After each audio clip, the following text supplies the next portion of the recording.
Pa došao sam prvenstveno da se riješim konstantnog stavljanja i skidanja leća.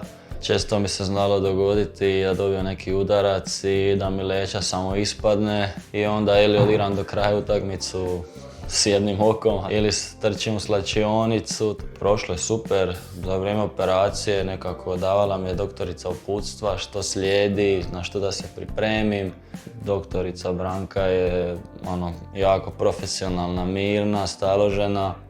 To je sve nekako prošlo bezbolno, mislim da možda 15-ak minuta.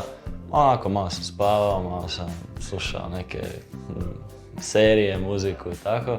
Sutra dan, prva kontrola, ja otvaram oči već vidim fenomenalno, nikad u životu nisam ovako vidio.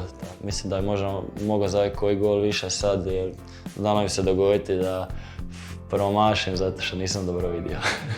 A naočale mogu ovako bez veze nositi bez dioptrija ako mi se sviđaju.